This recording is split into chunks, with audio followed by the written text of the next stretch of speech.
Israel के हालात पे बात करेंगे। और आप देख रहे हैं किस तरह से युद्ध हो रहा है, पर एक बात तो पक्की है, युद्ध तो इजराइल से होना ही है। और यह युद्ध इब्राहिम के ज़रिए से हमेशा के लिए चला, इब्राहिम के फैमिली से। और वो आप बेहतर जानते हैं, सब मुशर्रफ नहीं जाना चाहते हैं, पर हम जानते हैं इस तरफ की यहूदियों ने जो आशीष पाई और यीशु मसीह की तरफ नहीं फिरे, पर यहोवा के मानने वाले मजबूत बने रहे और एक एक कायदों को, एक एक आयतों को, एक एक बातों को ऐसे नियम में ढालते हैं कि कहीं कोई उल्लंघन ना हो जाए, कहीं कोई गलती ना हो जाए। इसलिए तमाम इतनी आशीषें उनके पास हैं। उनके पास ऐसा दिमाग है, इनके पास ऐसे जीनियस लोग हैं, इनके पास ऐसी कला है कि लोग उनसे लेते हैं। हमारे भारतवर्ष ने बहुत सी चीज़ें उनसे ली हैं, यहाँ तक कि वो जो वोट की मशीन है वो भी ली, और उसके तरीके भी बताए उन्होंने, क्या करोगे तो कैसे हो जाएगा। वो सब हम खोल के नहीं बताना चाह रहे, आप समझ जाइए कि बंद शब्दों में कि उन्हीं से ली। और कोई किसी से फ़ोन कॉल करे और आप उसको सुनना चाहते हैं तो वो भी तरीका, उनके पास टेक्नोलॉजी में भी बहुत आगे हैं, साइंस में भी बहुत आगे हैं, इतने आगे हैं उसकी मैं कुछ बातों और नियमों को पालन करने के कारण यहोवा के बहुत करीब हो जाते हैं।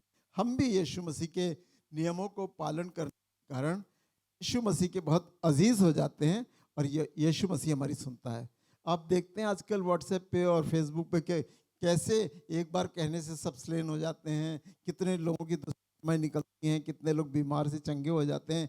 बड़े बड़े काम, अद्भुत कामों को आप देखते हैं, पर ये यीशु मसीह की सामर्थ्य है और यहूदियों की सामर्थ्य। हम दोनों बातों को एक साथ रखेंगे आगे पीछे करके। तो आइए पढ़ें, नीति वचन निकालें और 3रा अध्याय, नीति वचन 3रा अध्याय और 1 से लेकर 10 आयतों में हम ढूंढेंगे क्या क्या नियमों को यहूदी बहुत अच्छे से, बहुत कायदे से, उसमें कोई उल्लंघन ना हो और सब चीज़ों को बहुत अच्छे से फॉलो करते हैं।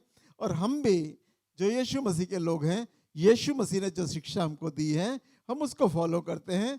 तो तमाम आशीषें, हमारी आशीषों का कारण इब्राहिम है और इब्राहिम के ज़रिए से यीशु मसीह के आने से हमें आशीष मिलती है। और उनको तो यहोवा की तरफ से तमाम उत्तम आशीषें हुई हैं। जी जी,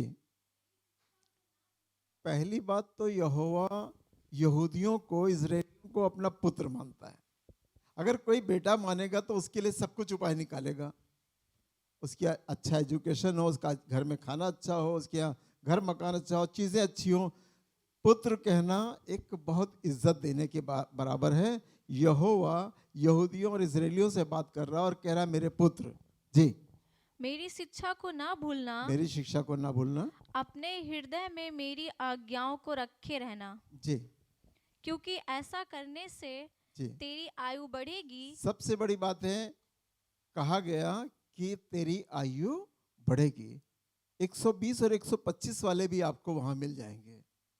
इजराइल में आपको 120 और 25 वाले जो आज्ञाओं को पालते हैं, जो आज्ञाओं पे मानते हैं, जो चलते हैं। यूँ तो 125 में कल मैंने देखा कि एक लेडी काट रही थी, बर्थडे था उसका, 125 साल में, ये यूएस में की लेडी थी। पर दीर्घायु की आशीष, आप जानते हैं कि पुराने नियम में कितनी कितनी लंबी आयु थी, लेकिन यहोवा ने जो आयु ठहराई थी वो 120, पर जो यीशु मसीह ने ठहराई है 75, और बल के कारण 80, और 80 से भी आगे आप निकल सकते हैं जब आप खुदा के कामों पे लगे रहते हैं और उसके विचारों पे बने रहते हैं। और ये यीशु मसीह ने लिख दिया पहले से, बल के कारण। अपने शरीर में बल आपके अंदर है तो आप आगे, बहुत आगे भी जी सकते हैं। लेकिन 75 और 80 यीशु मसीह ने माना, पर उसके बाद कहा कि बल के कारण और भी। तो अगर आपके शरीर में बल, बल का मतलब है कि हमें अच्छी डाइट रखनी है, तो शरीर स्वस्थ रहेगा, और स्वस्थ रहेगा तो हम ज़्यादा जी सकते हैं। जी। और तू अधिक कुशल से रहेगा। और कुशल भी साथ में है, उम्र भी ज़्यादा और कुशल भी।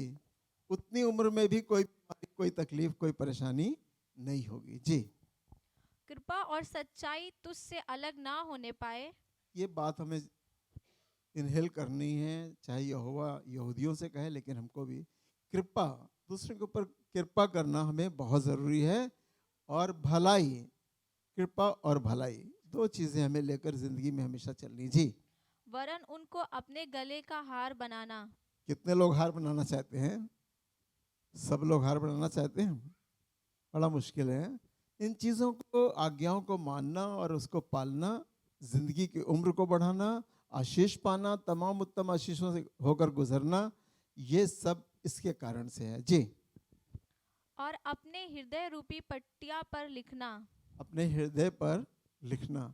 हम अपने घरों में, हमें बहुत से लोगों को जानता हूँ जिन्होंने दीवारों पे लिख लिख के आयतों को लगा रखा है। ये अच्छी बात है, बुरी बात नहीं है, पर वचन कह रहा है कि अपने हृदय पे, हृदय पे लिखी होगी तो स्मरण आती है, अरे नहीं हमको ऐसा नहीं करना, हमको तो ये मना है, ये ऐसा नहीं कर सकते। जैसे मान लीजिए एक एग्जाम्पल कि आप ब्याज पे पैसे लेते होंगे, लीजिए, कोई बात नहीं, देते नहीं है। हम क्रिश्चियन लोग ब्याज पे पैसा नहीं चलाते, हम मदद में देते हैं, अगर वापस मिल जाए तो ले लो, नहीं कोई बात नहीं, लेकिन हम ब्याज में पैसा नहीं चलाते। हम बिजनेस से पैसा बढ़ा लेंगे, लेकिन ब्याज में नहीं देते हैं। जी। और ऐसा इजराइल में भी है कि वो ब्याज पे पैसा नहीं देते हैं, वो हेल्प में देते हैं। और यहूदियों के लिए तो स्पेशल बात है कि उनको जो बिजनेस करने के लिए लोन दिया जाता है, और उसमें भी वो कट करके लेते हैं कि तुम और तरक्की कर जाओ तब देना, और जो नहीं दे पाता उसकी मौत भी कर दिए जाते हैं। जी। तो तू परमेश्वर हम्म। और मनुष्य दोनों का अनुग्रह पाएगा।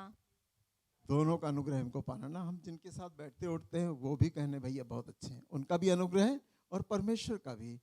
आज्ञा मानने से इतने फायदे हैं। जी। तू अति बुद्धिमान होगा। जी। विजडम तो खुदा की ओर से आती है, सुलेमान के बाद नीचे उतरती गई, और नीचे उतरती गई, सबको मिली है और सबको मिलती है और आज तक मिलती है। जी। तू अपनी समझ का सहारा ना लेना, जी। वरन संपूर्ण मन से यहोवा पर भरोसा रखना। जी। उसी को स्मरण करके सब काम करना। उसी को स्मरण करके सब काम करना। हम लोग सोचते हैं कि हम अपनी अकल से कर लें, बहुत बार मेरे दिमाग में भी आती कि हम इसको अपनी अकल से कर लेंगे, पर अपनी अकल से हो नहीं पाता। परमेश्वर अपनी समझ को थोड़ा पीछे कर लें और विनती निवेदन प्रार्थना करके पूछें कि तेरी मर्जी क्या है। अगर खुदा की मर्जी होगी तो ये काम हो जाएगा। जी। तब वो तेरे लिए सीधा मार्ग निकालेगा। तब वो तेरे लिए सीधा मार्ग निकालेगा। सीधा मार्ग बड़ा मुश्किल होता है कि कोई सीधा मार्ग निकल जाए एकदम से, किसी तरह से कोई एक रास्ता निकल जाए। हम ढूंढते रहते हैं पर पाते नहीं हैं, क्योंकि हम अपनी समझ का सहारा ले रहे हैं। जी। अपनी दृष्टि में बुद्धिमान ना होना। हम अपनी दृष्टि में बुद्धिमान होते हैं कि हमको तो बहुत आता है, हमको तो बहुत मालूम है, हमको तो मालूम है, अरे पादरी साहब क्या समझाएंगे, हमने तो पढ़ा है, हमको तो सीखा हुआ है, हमको तो नियमों में मालूम है सब। नहीं, ये बातें हम आज इसलिए बता रहे हैं कि आप इसको और अच्छे से इसका पालन करिए। जी। यहोवा का भय मानना जी। और बुराई से अलग रहना।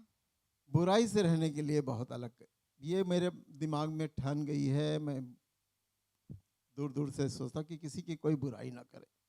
मैं जब किसी की बात करना शुरू करता तो मुझे स्मरण आता, अरे नहीं, बुराई करने वाले की आयु घट जाती है। लिखा है कि वो उसकी आयु को घटा देता है। जो बुराई की आदत में रहता है उसकी उम्र घट जाती है, और जो बुराई नहीं करता उसकी उम्र बढ़ जाती है। ये भी मेरे ख्याल इसी बाइबल में लिखा है। जी। ऐसा करने से तेरा शरीर भला चंगा जी। और तेरी हड्डियां पुष्ट रहेंगी। शरीर भी भला चंगा और हड्डियां भी पुष्ट रहेंगी।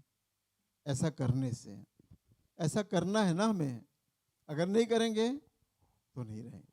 जी। अपनी संपत्ति के द्वारा और अपनी भूमि की सारी पहली उपज दे और देकर यहोवा की प्रतिष्ठा करना। हम लोगों के लिए बड़ा कठिन लगता है, हम लोगों के लिए बड़ा कठिन लगता है, पर यहूदियों ने कैन और हाबिल के ज़माने से देख लीजिए और पीछे जाके देख लीजिए, वहाँ से चली आ रही रीति। सारी संपत्ति और बिजनेस और खेती, सबका सब कुछ यहोवा के सामने लाके समर्पित करते हैं। उतना ही करते हैं जितना वो कर सकते हैं। अब कैन और हाबिल से आप जानते हैं कि कैन ने क्या किया और हाबिल ने क्या किया। दोनों की कुर्बानी एक साथ थी, दोनों का चढ़ावा एक सामने रखा था, पर एक कबूल हुआ और एक का कबूल नहीं हुआ। तो हम भी, हमारे जीवन में भी ऐसी हालत है, पर हमको खुदा अपनी बारगाह से निकाल नहीं देता है, अपनी बाउंड्री से बाहर नहीं कर देता है, पर यहोवा तुरंत बाहर कर देता था कि तुम जाओ, तुम इस लायक नहीं हो, तुमने धोखा किया, तुमने जो कुछ अपनी संपत्ति कमाई उसमें तुमने हमको जो हक था उसको पूरा नहीं दिया, या फिर उस बातों से वंचित रह जाते हैं जो आशीषें इसमें लिखी हैं। जी। इस प्रकार तेरे खत्ते भरे पूरे रहेंगे तब जब आप देंगे तब आपके खत्ते भरे पूरे रहेंगे। और तेरे रसकुंडों से नया दाखमधु उमड़ता रहेगा। आशीषों की बातें हैं। आज रसकुंड नहीं है आपके पास, लेकिन फिर भी जो कुछ आपके पास है उस पर आशीष ठहरने पाएगी। सब आशीषें आपके पास ठहरने पाएंगी। वाचा को मानना, आयतों को पूरा करना, समझ समझ कर कदम चलाना, सब बातों को मानना, यहोवा से प्रेम रखना। और यहूदी इन मामलों में इतने कट्टर हैं, इतने मजबूत हैं कि अगर आप किसी भी, यहाँ तक कि यीशु मसीह की भी बात उनके सामने करिए या कह दीजिए हम आपके लिए दुआ करेंगे यीशु मसीह के नाम से, वो भाग जाएंगे। आप इस बात को यकीन करिए कि आज भी जो यीशु मसीह मानने वाले हैं उनकी इबादत बेसमेंट में या कहीं दूर जगह पे होती हैं जहाँ यहूदियों से और इजरायलियों से कोई टच ना हो। कोई वो नहीं चाहते कि हम यहूदियों को या उनको क्रिश्चियन बनाएं और उनको अपने मत में ले आएं, वो नहीं चाहते बिल्कुल। मैंने बार बार बताया कि आपको, जब मैं गया था तो गाइड, जब हम लोग प्रेयर करते थे कहीं पे खड़े होकर ग्रुप में, तो जो आवाज़ जहाँ तक जाती थी वो उतनी दूर भाग जाता था कि मेरे कान में इनकी आवाज़ ना पड़े, इनकी प्रेयर की आवाज़ ना पड़े, शायद अच्छी बात करें और वो फिरें, चेंज हो जाएं। तो इसलिए वो उस आवाज़ को सुनना नहीं चाहते थे। हमारे साहब बोलते थे कि एक दिन इसको इंडिया बुलाएंगे, एक दिन इसको इंडिया बुलाएंगे, पर वो बुलाओ, अगर चर्च के में बैठाओगे तो वो बैठेगा नहीं, क्योंकि यहूदी है और यहोवा भरोसा रखने, विश्वास रखने वाला, वो अपने ईमान को डिगने नहीं देता। जी। हे मेरे पुत्र, जी। यहोवा की शिक्षा से मुंह ना मोड़ना।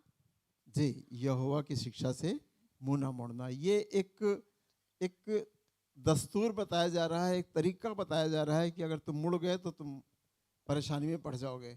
आपको मालूम है कि युद्ध जो छिड़ा था और जो लोग ज़्यादा किडनैप किए गए, जो मारे गए, वहाँ पे हो क्या रहा था, किसी को पता है? हैं? इजराइल की हद से थोड़ा बाहर निकल के एक बड़े मैदान में बुद्धा के स्टैचू रखी हुई थी और वहाँ डांस हो रहा था और बहुत खुशी मनाई जा रही थी। ये पता नहीं किस बात की खुशी थी, पर स्टैचू रखा था और अटैक वहीं पे पहले हुआ, वहीं से लोग किडनैप हुए, वहीं से आज तक बंधुआई में पड़े हुए हैं, जो सुरंगों में डाले गए हैं, जो इधर उधर पड़े हुए हैं। ये सच्चाई बड़ी मुश्किल से निकल के आई।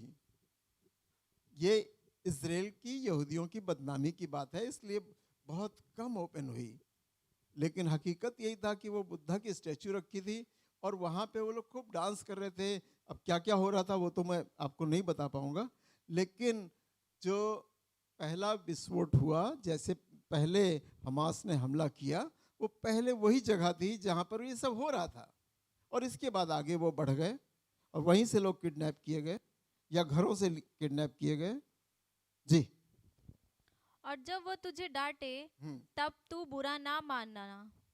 उसकी डांट का बुरा न मानना।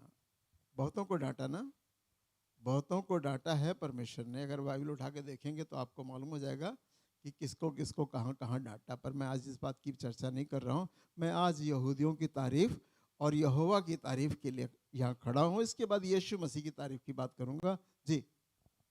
क्योंकि यहोवा जिससे प्रेम रखता है उसको डांटता है। 10 तक पढ़ना है बस। तो अब मैं आपको बताता हूँ, सबसे पहले जो मैंने लिखा है कि जो यहोवा के कायदों पे चलते हैं उनकी उम्र बड़ी लंबी हो जाती है। ये अच्छी बात है कि उम्र लंबी हो जाए। सब चाहते हैं कि हमारी उम्र लंबी हो जाए, ज़्यादा जिए। कोई घर बनाता है, कोई गाड़ी खरीदता है, कोई सपने बहुत लेट उसके पूरे होते हैं। वो सोचता हम एंजॉय तो कर नहीं पाए, यीशु मसीह अभी अपनी चीज़ों को एंजॉय नहीं कर पाए, जो हमने सोचा था वो भी हम कर कहाँ पाए। आप हमें मौका दीजिए, ज़िंदगी और दीजिए ताकि हम उसको पूरा करें। दूसरी बात मैंने लिखी है, धन दौलत, ये इनके लिए आशीष है। और ये बरकत ऐसे फलती है जैसे पेड़ में फल निकलते हैं, ऐसे फलती है। मैं बताना चाहता हूं कि यहूदियों के पास इतने बड़े बड़े बिजनेस हैं, इतने बड़े बड़े बिजनेस हैं कि, और वो अपने देश में नहीं करते हैं, दूसरी जगह निकल के करते हैं। और उसके जो दशवांश है, जो उसका प्रॉफिट है, जो तरीका है, उसको वो इजराइल को भेजते हैं। और वो नौकरशाही में नहीं रहते, वो नौकर नहीं बनते कभी, वो नौकर बनाते हैं, वो नौकर रखते हैं।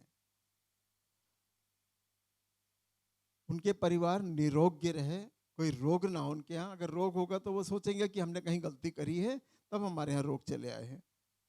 चौथी बात है, अन्न के खत्ते उनके पास स्टॉक रहता है, खाने पीने का स्टॉक रहता है। इतना रहता है कि वो शायद हफ्तों महीनों और ज़्यादा समय तक भी खा सकते हैं। और सबसे बड़ा उनको एक दुख रहता है, और उसके लिए वो अपने नियम कायदों को पूरा करते हैं कि दुश्मन हम पर प्रबल ना होने पाए। सबसे ज़्यादा इस बात की कोशिश करते हैं कि दुश्मन हम पर प्रबल ना होने पाए। यहोवा सेनाओं का यहोवा है, लश्करों का परमेश्वर है, तारीफ के पुल बांधे रहते हैं।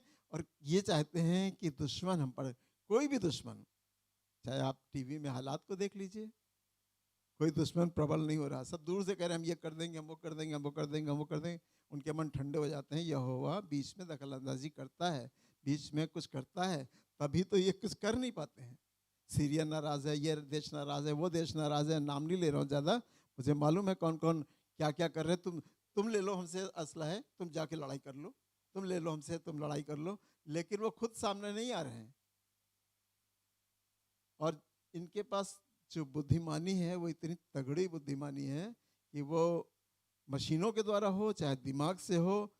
जब ये युद्ध जाते हैं तो क्या आपने टीवी में देखा, सबसे पहले बढ़िया प्रेयर करते हैं। पूरे सैनिक खड़े होकर प्रेयर करते हुए दिखे, उसके बाद उन्होंने लड़ाई शुरू करी। मैं बताना चाहता हूँ महिलाओं के लिए, आपने अभी तक ज़्यादातर बातें पुरुषों वाली सुनी है, महिलाओं के लिए बताना चाहता हूँ। जब वो गर्भवती होती हैं, जैसे ही उनको मालूम होता है 3 हफ्ते में, 5 हफ्ते में, 10 हफ्ते में, 6 हफ्ते में मालूम होता है, तो सब नियम जो वहाँ के बताए गए उनको फॉलो करते हैं। उसके नियम में कोई भूल नहीं करते हैं, कोई छूट नहीं करते हैं। और एक बच्चा जो वो जन्माने वाले हैं, वो जीनियस बच्चा पैदा हो, इसके लिए 100% कोशिश करते हैं। और जो नियम कायदे उनको बताए जाते हैं, वो देश बताता है, वो देश जो बताता है उसको फॉलो करते हैं। उसके लिए सिस्टम है कि बच्चा जीनियस पैदा होना चाहिए।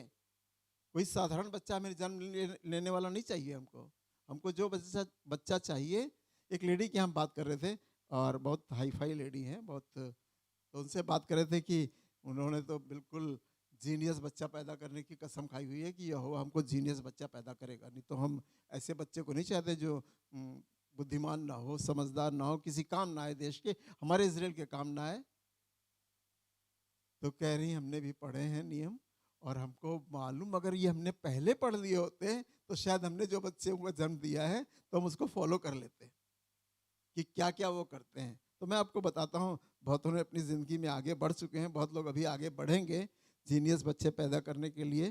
तो आपको करना यह है कि 9 महीने में बहुत चीज़ें, इस बीच में वो पियानो बजाती हैं, म्यूजिक खूब बजाती हैं। तो बच्चा अंदर से, बच्चा ये ना सोचिए कि बच्चा छोटा है, वो सुनता होगा।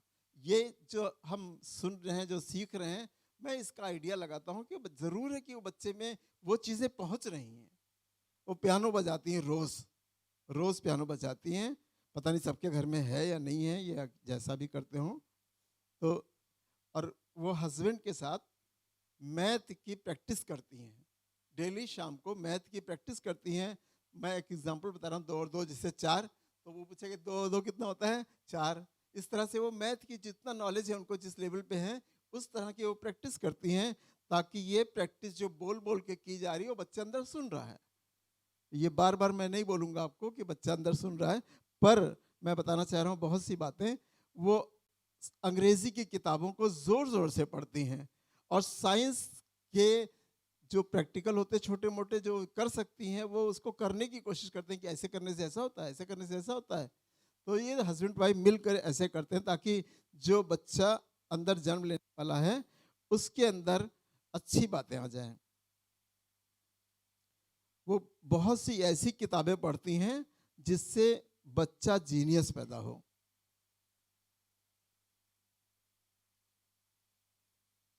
मछली जो है उस घर के लिए जिसके यहाँ लेडी प्रेग्नेंट है, स्टॉक रहती है, और दोनों टाइम दबाव से मछली खिलाई जाती है कि लंच में और डिनर में उनका खाना मछली के साथ होगा। इसके साथ और भी दिन भर के लिए बहुत सी चीज़ें हैं, मक्खन बहुत ज़रूरी है, खजूर बहुत ज़रूरी है, बादाम बहुत ज़रूरी है, अखरोट बहुत ज़रूरी है, अंजीर और दूध। अब हम लोग यहाँ कहते हैं मछली खाई तो भैया दूध नहीं पियेंगे, पर हमने देखा विदेश में जाकर कोई मछली खा लो और दूध पी लो और दही के साथ खा लो, कोई फ़र्क नहीं पड़ता। हम लोगों ने एक प्रथा बना ली, एक डर बना लिया अपने जीवन में। डर तो अंदर काम करता ही, अगर आपने डर गए तो सब कुछ हो गया। लेकिन वहाँ तो हम देखते हैं कि दूध भी पी रहे हैं, मछली भी खा रहे हैं और दही भी खा रहे हैं, सब चीज़ें खा रहे हैं, और वहाँ कुछ नहीं होता, क्योंकि उनके दिलों में डर नहीं है इस बात का कि ऐसे खाने से ऐसा हो जाता है। बच्चों को स्कूलिंग जो है 2 साल से कराई जाती है वहाँ पे। 2 साल से बच्चों की स्कूलिंग करा दी जाती है। 2 साल में बच्चों को स्कूल छोड़ दिया जाता है, जितना जैसे सीखना है टीचर सिखाएंगे, उनकी जिम्मेदारी है कि वो उनको सिखाएंगी। 2 साल से बच्चे को स्कूल भेजना बहुत ज़रूरी है। केवल 5 सब्जेक्ट उस देश ने लागू कर रखे हैं, चाहे प्राइवेट स्कूल हो, चाहे सरकारी स्कूल हो, चाहे जो भी स्कूल हो, ये 5 से 6ठा सब्जेक्ट कोई अपने मनमानी पढ़ा नहीं सकता, और इन 5 सब्जेक्ट को ही पढ़ाकर बच्चे को जीनियस बनाने की कोशिश होती है।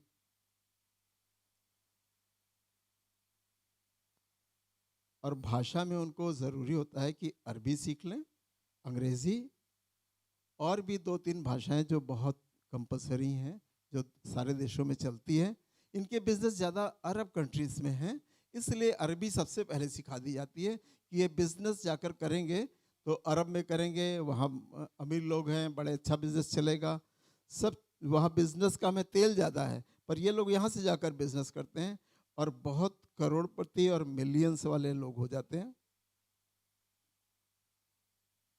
5 वर्ष में बच्चों को तीर चलाना सिखाया जाता है। निशाना बनाने से, हम सोचते हैं क्या निशाना बनाने से क्या फ़ायदा, लेकिन नहीं, एक कॉन्फिडेंस पैदा करना उनके अंदर बहुत ज़रूरी है कि हम मारेंगे तो जाकर वहीं लगेगा, ये कॉन्फिडेंस हो सकता है। ये सिर्फ तीर के लिए नहीं है, सिर्फ उनके दिमाग को और आगे बढ़ाने के लिए, कॉन्फिडेंस को मजबूत करने के लिए ये काम किया जाता है।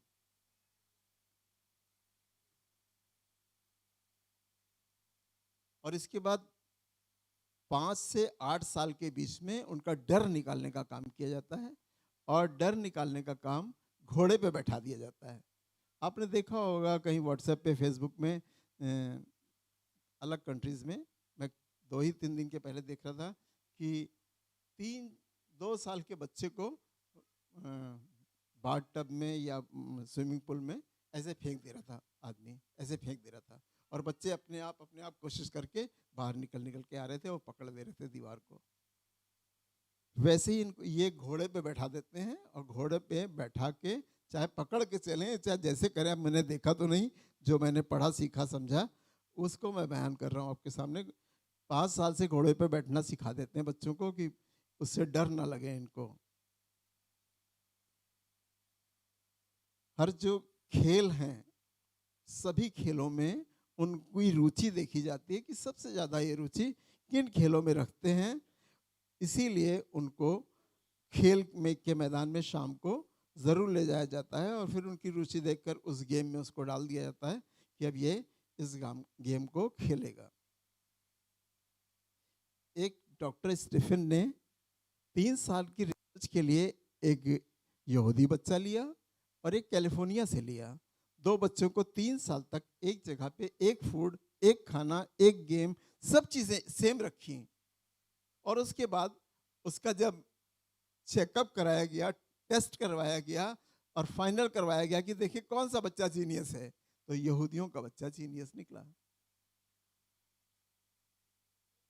ये डॉक्टर स्टीफन ने बड़ी कोशिश के साथ उनको सब चीज़ें सिखाई, सब कुछ करा, लेकिन बच्चा यहूदियों का जीनियस निकला और कैलिफोर्निया का बच्चा जीनियस नहीं बन पाया।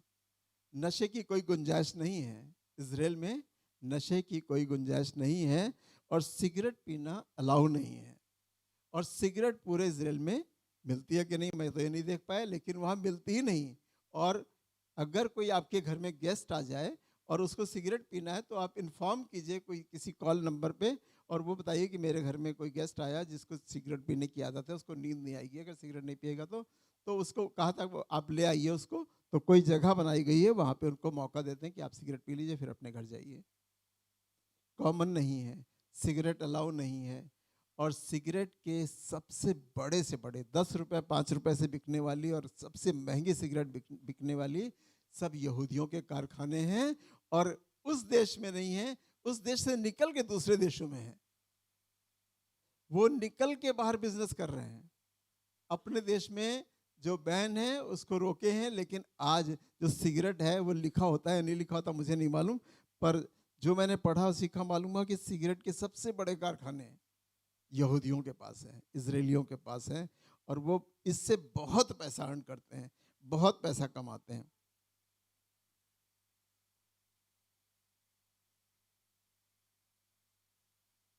इलेक्ट्रॉनिक मशीन में इनका दिमाग बहुत तेज़ है और बहुत सी इलेक्ट्रॉनिक, जैसे मैंने कहा कि वोटर मशीन ये वहीं की बनी होती है, वोट जो क्या बोलते हैं ईवीएम वहीं से बनकर आती है ज़्यादातर। बिजनेस मैनेजमेंट का जो कोर्स करते हैं बच्चे वहाँ पे और अर्थशास्त्री बनना चाहते हैं तो उनको एक जो डिग्री का सर्टिफिकेट दिया जाता है वो यूँ नहीं दिया जाता। कहते पहले तुम इस पीरियड में जो पढ़ाई कर रहे हो, इस पढ़ाई के पीरियड में $1 मिलियन कमा कर दिखाओ, तब तुमको ये सर्टिफिकेट मिलेगा। और सब कमा लेते हैं और तभी उनको सर्टिफिकेट मिलता, वरना सर्टिफिकेट नहीं मिलता। इतनी जब शक्ति है तो उसके हिसाब से वो लोग काम करते हैं, फिर पढ़ाई करते हैं और फिर उसको बिजनेस में लाते हैं। मेकअप का सामान जितना है इजराइल जितना अच्छा बनाता है, यहूदी जितना अच्छा बनाते हैं, हॉलीवुड में जितना मेकअप का सामान जाता है वो सब इन्हीं की सप्लाई है। और बाहर देशों में जितनी सामान जाते हैं, ऑयल पर इनका नियंत्रण है और मीडिया इनके कंट्रोल में है। वर्ल्ड मीडिया इनके कंट्रोल में है, वर्ल्ड मीडिया इनके कंट्रोल में है। आप टीवी से, मैं इस बात को पढ़ने के बाद मैंने उसको देखा कि कैसे कंट्रोल में है। पहले तो वो बता रहे हैं कि अस्पतालों को तोड़ दिया, स्कूलों को नाश किया, 120 लोग आज मारे गए और ये हुआ और जो जायज़ नहीं है, जो अच्छा नहीं है, ये रूल के खिलाफ है। पर उन्होंने बाद में बताया कि उन्होंने जिस स्कूल के बच्चे मारे गए, जिस हॉस्पिटल के बच्चे मारे गए, उसके अंदर कितने बम, कितने असलहे, कितना बारूद, कितनी चीज़ें निकाली गई। तो इसलिए वो माफ़ है, क्योंकि जो हमला करने वाली चीज़ें तो इसी यहाँ रखी हैं। तो हमको तो उनको कह दिया पहले खाली कर दो, अगर नहीं कर रहे हैं खाली तो ठीक है भाई, तैयार रहो मरने के लिए। और आईसीयू बेड पे लोग तड़प रहे हैं और लाइट, बिजली, पानी सब कट हो गया। पर बताना ये चाहते हैं कि उसके नीचे सब बारूद बना रखा है, सुरंग बना रखी है, रास्ते बना रखे हैं, तो इसलिए इनको वहाँ पे बम गिराने ज़रूरी हैं। ये इनकी दिलेरी की बात मैं आपको कर रहा हूँ कि दिलेर कितने होते हैं। बच्चा 18 वर्ष का होता है तो उसको 2 साल की आर्मी ट्रेनिंग में जाना ही जाना है। अगर लड़का नहीं है तो लड़की जाएगी, लड़कियां भी जाती हैं। 2 लड़कियों ने बड़ा कमाल दिखाया, मैंने टीवी पे देखा। तो ये बेंजामिन जाकर उनसे मिले, हाथ मिलाया, उन्होंने कहा तुमने तो बहुत कमाल दिखा दिया, कुछ बड़ा कर दिया था उन्होंने आतंकवादियों के खिलाफ। ये लड़ाई आतंकवादियों से है। आप सबको मालूम है ना, कभी कोई बात करे आपसे तो उसको ज़रूर बताइए कि ये लड़ाई किसी देश से देश नहीं है, ये आतंकवादियों से लड़ाई है और संसार आतंकवादियों के खिलाफ है। हमारा देश भी आतंकवादियों के खिलाफ है। ये लड़ाई आतंकवादियों के खिलाफ है, ना कि सिर्फ उन लोगों के। वो तो कहते हैं कि नहीं, अगर कोई वहाँ का रहने वाला मिलेगा तो उसको छोड़ दो, उसको ना मारो। 18 वर्ष से पढ़ाई शुरू होती है और 18 वर्ष के बाद उस आर्मी में जाना होता है।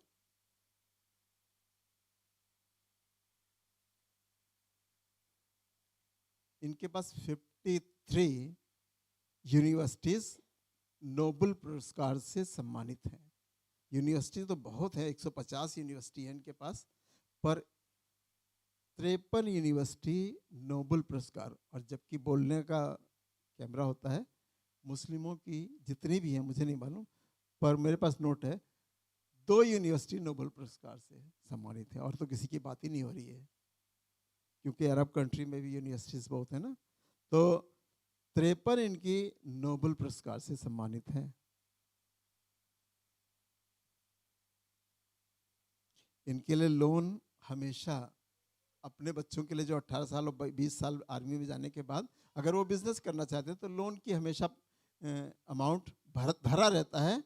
अपना सही वो बताओ पेपर्स, और उसके बाद जो बिजनेस करना चाहते हो जितना चाहो उतना लोन ले सकते हो।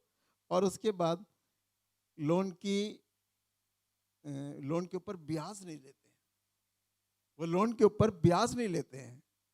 जो लोन उनको देंगे, मान लो कि 5 अरब दे रहे हैं, 2 अरब दे रहे हैं, जितने भी बड़ा अमाउंट दे रहे हैं, उसके ऊपर कोई ब्याज नहीं लेते हैं।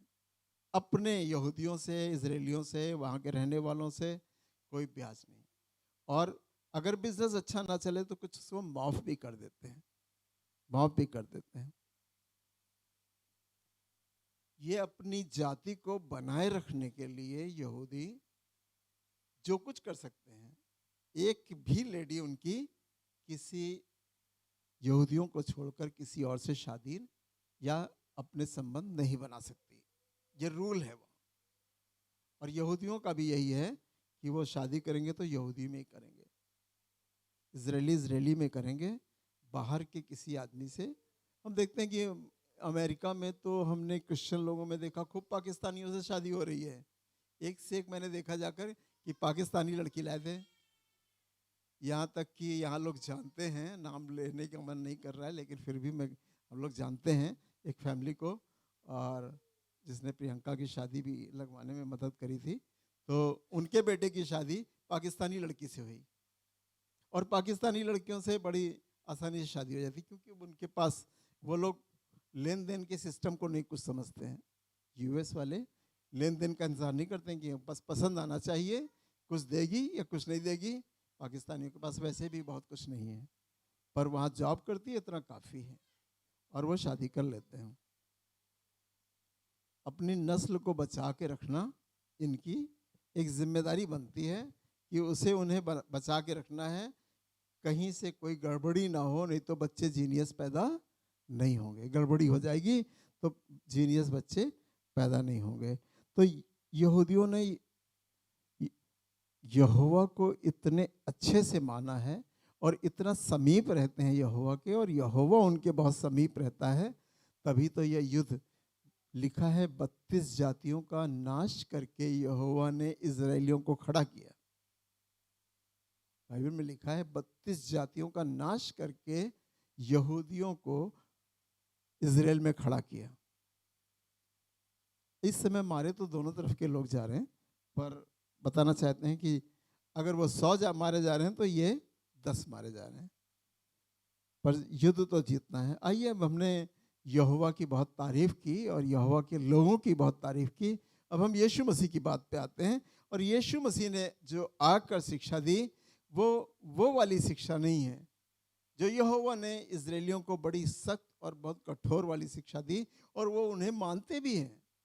हम तो इतने हैं कमज़ोर कि हम यीशु मसीह की सिंपल सी शिक्षाओं को भी पूरा नहीं कर पाते। आइए लूका निकालें और 6 अध्याय और 27 से 30 पद। लूका 6 अध्याय 27 से 30 पद तक पढ़ेंगे। परंतु मैं तुम सुनने वालों से कहता हूँ। कौन सुन रहा है आज? कौन सुन रहा है? लोग यहाँ बैठे सब सुन रहे हैं ना। यीशु मसीह ने उस समय सुनने वालों से कहा था, और ये बात अब यहाँ कही जा रही है। तो मैं आपसे कहता हूँ, सुनने वालों से कहता हूँ कि जी, अपने शत्रुओं से प्रेम रखो। ये यीशु मसीह की शिक्षा है। यहोवा ने ये शिक्षा नहीं दी। शत्रुओं से अगर प्रेम रखने की शिक्षा देते तो आज हमास के लोगों को मारने देते, मारते रहो मारते रहो, हम तुमसे प्रेम करते हैं, हम तुमसे प्रेम करते हैं, हम तुमसे प्रेम करते हैं, तो वो मारते ही रहते। यीशु मसीह ने शिक्षा दी कि अपने शत्रुओं से प्रेम रखो। यहोवा ने अपने इजरायलियों को, यहूदियों को ये शिक्षा नहीं दी, नहीं तो वो अपने बैरियों से अगर प्रेम रखते, शत्रुओं से। ये हमास के लोग शत्रु हैं जो उन पर युद्ध कर रहे हैं, जो बिना बोले आम लोगों को किडनैप कर रहे हैं। लेकिन यहोवा ने शिक्षा नहीं दी कि अपने शत्रुओं से प्रेम रखो। यीशु मसीह ने हमको शिक्षा दी। अब हम यीशु मसीह वाले लोगों से बातें कर रहे हैं कि, और लिखा है यहाँ पे कि अपने शत्रुओं से प्रेम रखो। हम लोग रखते भी हैं जी। जो तुमसे बैर करें जी, उनका भला करो। भाई बड़ी मुश्किल बात है, हमसे कोई बैर करे और हम उसका भला करें। चलिए अपनाइए इसको, कोशिश करिए कि आपका जो बैरी हो उसका भला करिए जी। जो तुम्हें श्राप दें उनको आशीष दो। ऐसा तो बहुत अच्छा लिखा है, बहुत अच्छी बात है। जो श्राप दे उसको आशीष दो। हमको किसी ने बैठकर हमारे घर में श्राप दिया, हमने उनको आशीष दी कि आपकी वाइफ मर गई, आपको मरना चाहिए था। तो ये श्राप ही तो था। जुबान बड़ी हो या छोटी हो, अक्लमंद बड़ा हो या छोटा हो, खुदा का खादिम बड़ा हो या छोटा हो, बातें बोलेगा तो बातें तो घूमती रहती ना जहन पे, जब आती, जब हमको वचन से मिलती हैं। तो हम नहीं मरे, हमारी वाइफ की तो डेथ हो गई, खैर, तो मरना हमको चाहिए था, लेकिन बच गए हम। चाहते वो यही थे कि आप मरे वो जिए। उनसे जो कहेंगे वो करेंगे। यहाँ साइन कर दो, वहाँ साइन कर दो, यहाँ साइन। हम तो सोच समझ के करने वालों में से हैं जी। जो तुम्हारा अपमान करें हाँ, उनके लिए प्रार्थना करो। अरे हम बहुत प्रार्थना करते हैं।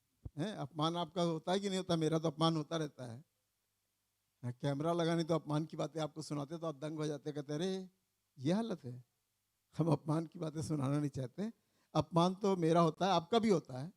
आपके जिस स्तर में आप काम कर रहे हो उस स्तर में होता है। हम जिस स्तर में काम कर रहे हो उस स्तर में अपमान होता है। कोई अपमान करे तो उनके लिए प्रार्थना करो। दुआ करना भाई। अगर कोई अपमान करे, आपका बेइज्जती करे, इंसल्ट करे, तो दुआ करो। और ये पक्का है, पिछले आपने जो बाबू जोसेफ आए थे वो बोल रहे थे कि लोग हमको अपमानित कर रहे थे, कह रहे थे बाइबल लेके जा रहे, पादरी आ रहा, पादरी आ रहा, पादरी आ रहा, बिशप आ रहा, बिशप आ रहा, बिशप। अब बन गए। ऐसे हम भी अपमान सहते थे, कई तरह से, अलग अलग तरह से अपमान सहते थे, पर उनके लिए दुआ करो जी। जो तेरे एक गाल पर थप्पड़ मारे उसकी ओर दूसरा भी फेर दे। अरे ये तो दुनिया ने सुना ना, हमारे बॉलीवुड ने सबसे पहले सुना, खूब गाने बनाए। अब करते कोई नहीं है। अमल कोई नहीं करता है, अमल कोई नहीं करता है,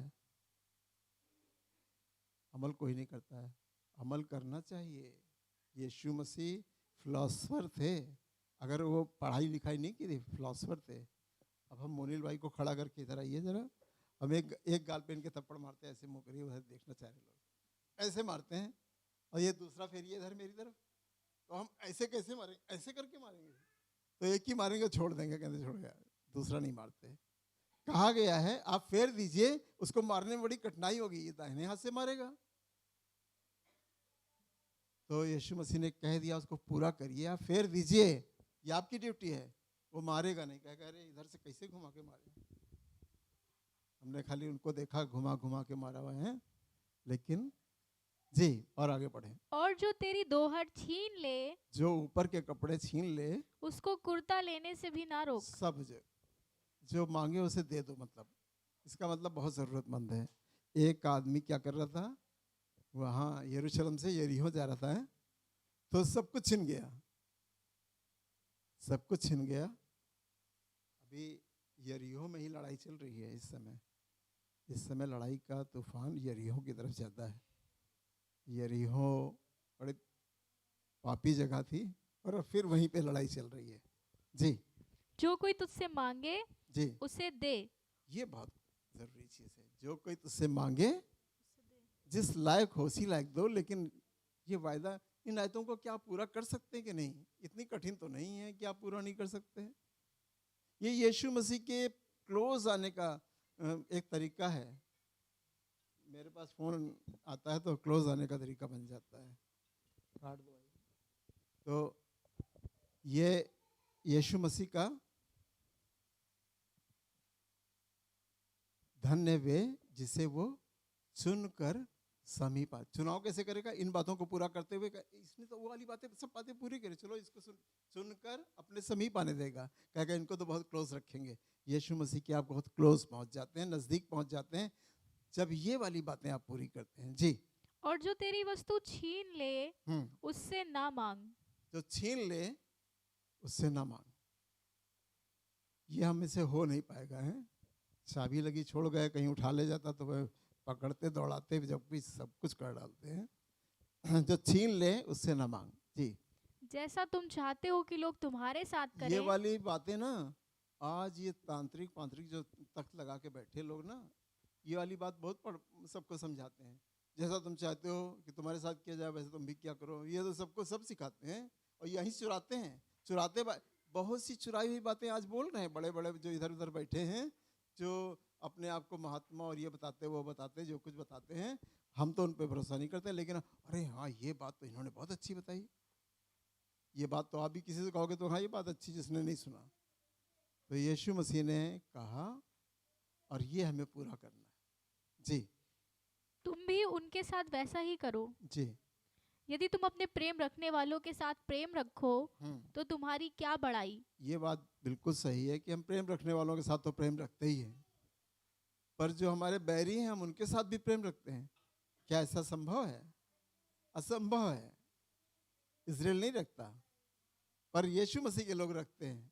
यहोवा के लोग नहीं रखते, पर यीशु मसीह ने अपनी शिक्षा, जो जैसे हम 100 बार दुआ में कहते हैं हमें नम्र बना, हमें दीन बना, हमें नम्र बना, हमें दीन बना, हमें नम्र बना, हमें दीन बना। हम बन ही नहीं पाते, हमारी जुबान ही कड़क है, हमारी जुबान वैसी अच्छी नहीं है। हम दुआ में तो कहते हैं कि हमें नम्र बना, हमें हाँ हम कामों से अपने नम्र दिखाई देते हैं और जुबान से नहीं दिखाई देते हैं। कामों से जब हम देखते हैं अपने आप को तौलते हैं, कहते हैं हमने अरे उसको मांगा, उसने दिया कि नहीं दिया। ये नम्रता थी हमारे अंदर जो हमने उसको दिया। ये नम्रता थी हमारे अंदर जो उसको दिया। जो हमारे मेहमान आने वाले हैं दोनों रिजाइन करके, और कम से कम 4 महीने से, वो 4 या 5 महीने से लगभग बिना सैलरी के सब कुछ कर रहे हैं। और आप जानते हैं यहाँ कैमरा लगा होता है, बहुत से लोगों ने बहुत मदद करी उनकी कि तुम्हारी शादी है, तुमने जॉब छोड़ दी, कहने खुदा का काम करेंगे, और वो खुदा का काम कर रहे हैं।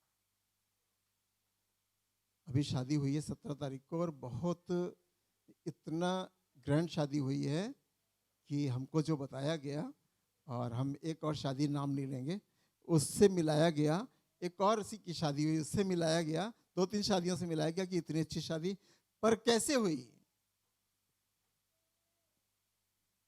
किसी ने कह दिया था कि हॉल का खर्चा हम दे देंगे, तुम परेशान ना हो, केक हम तुम्हारे यहाँ ला के देंगे, तुम परेशान ना हो, हम तुम्हारे यहाँ ये वाला काम कर देंगे, तुम परेशान ना हो। और सारी चीजें बाय डोनेशन हो गई, क्योंकि उनके पास कमाई का कोई साधन नहीं था, और जो कुछ उन्होंने कमाया था वो लगाया और लगा रहे हैं। अभी उम्र ही क्या है, पर इस उम्र में वो इंडिया आना चाहे कि हम आपके आएंगे। हमारे अच्छा उनसे संबंध रहा, बहुत अच्छा संबंध रहा, तो वो आएंगे। जी। क्योंकि पापी भी अपने प्रेम रखने वालों के साथ प्रेम रखते हैं। ये सब बातें आपने बहुत बार सुनी है, पर इसको अमल में लाइए। बाइबल कहती है कलाम तुम्हारे चाल चलन से जाना जाए। अगर हमारे चाल चलन से कलाम जाना नहीं जाएगा तो हम क्या करेंगे? हमसे तो भाई लोग पूछते हैं आप क्रिश्चियन हैं? अच्छा, इसीलिए हैं? क्या चीज़ तुमने देखी? कोई चीज़ तुमने देखी? आप क्रिश्चियन हैं? हमसे बड़े ताजुब से पूछते हैं। जब नौकरी करते थे तब भी पूछते थे और आज भी पूछते हैं। कुछ फ़र्क है हम उनसे, आप भी उनसे कुछ फ़र्क है। सिर्फ मैं ही नहीं, आप भी कुछ फ़र्क है। जहाँ जॉब करते हैं वहाँ आपको लोग चाहे ईर्ष्या करें मन में, लेकिन कहेंगे अच्छा आप क्रिश्चियन है ना। तभी ये नम्रता, ये दीनता, ये अच्छी बातें, ये भलाई की बातें, ये वाली बातें आप जो करते हो, कोई बुरा कह रहा भला करे आप चुप हो, उसका मुंह मोड़ दिया, इधर को कर लिया, टाल दिया, अवॉइड कर दिया, ये सब नेचर नहीं तो बराबर से लड़ने के लिए तैयार नहीं होते, क्योंकि हम क्रिश्चियन हैं। जी 30 तक पढ़ना है, हो गया। तो यीशु मसीह ने अपनी बातें इस तरह से कही, और इन बातों को दो चीज़ें मैंने आपको बताई। क्या क्या बताया? एक तो यहोवा ने जो लोगों से कहा, यहूदियों से, इजरायलियों से, और यीशु मसीह ने जो हमसे कहा। हमारी तरक्की यीशु मसीह की बातों से है और उनकी तरक्की यहोवा के वचन को मानने से है, और हमारी तरक्की यीशु मसीह के वचन को मानने से है। सिर्फ यही नहीं कि हम धर्मी बन जाते हैं, धर्मी बन जाते हैं, सिर्फ इतना ही नहीं कि हम इन बातों को मान के धर्मी बन जाते हैं, पर दुनिया की कोई वस्तु वो रख ना छोड़ेगा। दुनिया की कोई भी वस्तु वो आपकी ज़रूरत की होगी, वो रख ना छोड़ेगा। ये उसका वायदा है, सिर्फ इसलिए कि आप यीशु मसीह की बातों पे चलते हैं। आपने अपमान सहा है, आपने बेइज्जती सही है, आपने एक गाल पे थप्पड़ खाया है, दूसरा फेरा है, और तमाम जो बातें बताई गई इनको आप पालते हो, इसको आप फॉलो करते हो, इसलिए आपका फेवर होता है। और यीशु मसीह आपके लिए वो करेगा जो आप सोच भी नहीं सकते थे, और वो बढ़िया कर देगा, उतना बढ़िया कर देगा जो आपकी सोच से बाहर होगा। मैं हिंदी भाषी और अंग्रेज़ों के बीच में जाकर मैंने देखा इज्जत तो बराबर मिली, टूटी फूटी अंग्रेजी से इज्जत बराबर मिली। वो इज्जत दिलाने वाला परमेश्वर आपको अपने जॉब पे, आपको अपने घर पे, आप जहाँ हैं वहाँ इज्जत दिला सकता है। पर आज हमारा मेन मकसद ये है कि इन बातों को, छोटी छोटी बातों को जो लिखी हैं इसमें, इसका पालन कीजिए, आज्ञा का पालन करिए। यीशु मसीह आपके बहुत समीप आ जाएगा, आपकी हर एक दुआ को सुनेगा, हर चीज़ों की ज़रूरतों को पूरा कर देगा। पर आप सच्चाई पे अपने बने रहिए। लॉस सहिए, लॉस हमें सहना पड़ता है। मेरे दिमाग में बहुत से लॉसेज आ रहे हैं, लेकिन मैं उनको बयान नहीं करना चाहता हूँ, आपको सिखा रहा हूँ। मैंने लॉस सहा है, आप लॉस सहिए। आपने, अगर हम रोना शुरू करेंगे कि हमने इनके साथ ये किया, हमने इनके साथ ये, इनके साथ वो किया, उन्होंने देखो उन्होंने हमारे साथ उल्टा किया, उनको कुछ नहीं करा उन्होंने, तो ये तो आपके पास बहुत सी शिकायतें होंगी, हमारे पास भी हैं, पर इनको नहीं। क्यों? क्योंकि यीशु मसीह ने कहा है अज़र तो यकीनी है। बहुत सी चीज़ें यहाँ मिल गई और नहीं, बहुत सी चीज़ें नहीं मिली हैं, तो खुदा घुमा फिरा के इसी संसार में दे देगा। अज़र भी मिलेगा, उसका असर यहाँ भी पहुँचेगा और वहाँ भी पहुँचेगा जब आप इस शरीर को छोड़ेंगे। हम शरीर छोड़ने की बात करते हैं ना, इस दुनिया से उस दुनिया में जाने की भी बात करते हैं। सिर्फ हमारा जीवन यहाँ तक का ही नहीं है कि हम यहाँ ही के हैं, पर हम जो यहाँ आज्ञा का पालन करते हैं, दुनिया की, यीशु मसीह ने चेलों से भी कहा इस संसार में 100 गुना, वहाँ अनंत जीवन। ये आपके लिए भी है, यीशु मसीह ने आपके लिए भी कहा, सिर्फ अपने चेलों के लिए नहीं कहा था। आइए अपनी आंखों को बंद करें।